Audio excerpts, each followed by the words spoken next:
L'OPEP+, donc les 14 pays de l'OPEP, plus 10 autres producteurs de pétrole, a réduit son objectif de production de 2 millions de barils la semaine dernière, malgré les objections des États-Unis, ce qui a incité certains législateurs américains à exiger des mesures sévères à l'encontre du leader du cartel, l'Arabie saoudite. Le président Joe Biden a déclaré qu'il travaillerait en étroite collaboration avec le Congrès sur cette question lorsque les députés et sénateurs retourneront au Capitole après les élections de mi-mandat du mois prochain. Nous allons réagir à l'Arabie saoudite et nous faisons des consultations. Quand ils reviennent, nous allons prendre des mesures.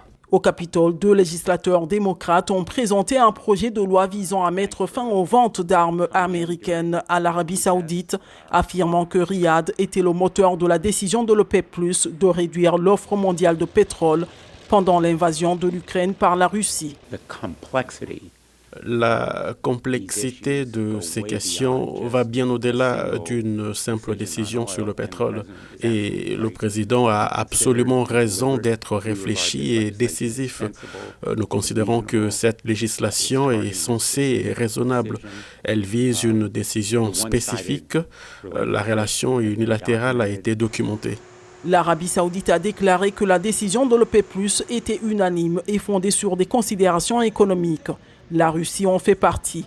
Un co-sponsor de la législation a déclaré que l'Arabie saoudite avait pris une mauvaise décision en se rangeant du côté de la Russie, peut-être en raison de son expérience avec l'administration de l'ancien président américain Donald Trump.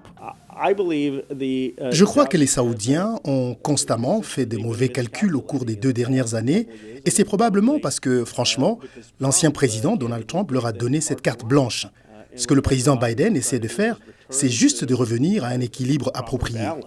Les sénateurs républicains n'ont pas été aussi virulents pour ce qui est de prendre des mesures contre l'Arabie saoudite, bien que certains aient parlé des violations des droits de l'homme commises par le Royaume dans le passé.